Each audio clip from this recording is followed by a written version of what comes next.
आणि आता दिवसभरातल्या महत्त्वाच्या टॉप 9 बातम्या। 10वी-12वीच्या परीक्षेचा निकाल 15 मे आधीच जाहीर होणार। परीक्षा नेहमीपेक्षा 10 दिवस अगोदर सुरू झाल्यानं निकाल देखील 15 मे पूर्वीच जाहीर केला जाईल। शेअर बाजारामध्ये फसवणुकीच्या आरोपांमधून गौतम अदानी यांना क्लीन चिट। गौतम अदानी आणि राजेश अदानींवर बाजार नियमांचं उल्लंघन करून 388 कोटींच्या फसवणुकीचा आरोप आहे।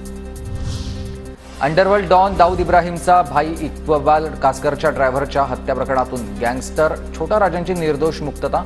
छोटा राजन सध्या तिहार कारागृहात बंद आहे। सुनीता विल्यम्स आणि बुच विल्मर यांच्या परतीचा मुहूर्त ठरला। आंतरराष्ट्रीय अंतराळ स्थानकामधून पहाटे पृथ्वीवर त्या परतणार।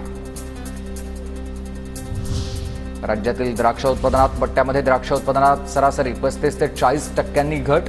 निर्यातीसह देशांतर्गत बाजारातही द्राक्षांना चांगला दर मिळत असल्यामुळे बेदाणा निर्मितीसाठी द्राक्षांचा तुटवडा आहे। उत्पादनात 40% घट शक्य आहे। मावळचे खासदार श्रीरंग बारणे यांचे फेसबुक पेज हॅक झाले। बारणेंची पिंपरी चिंचवड पोलिसांच्या सायबर शाखेकडे तक्रार। पेजवरून चुकीचा संदेश, पैशांची मागणी झाल्यास त्याकडे दुर्लक्ष करण्याचं बारणेंचं आवाहन। बहुचर्चित टोरेस घोटाळ्यात मुंबई सत्र न्यायालयामध्ये आर्थिक गुन्हे शाखेकडून आरोपपत्र दाखल। टोरेसकडून हजारो गुंतवणूकदारांची फसवणूक। सरकारी जाहिरातींमध्ये महिलेच्या संमतीशिवाय छायाचित्राचा वापर हे व्यावसायिक शोषणच। उच्च न्यायालयाचं निरीक्षण। केंद्र सरकारसह 4 राज्यांना नोटीस।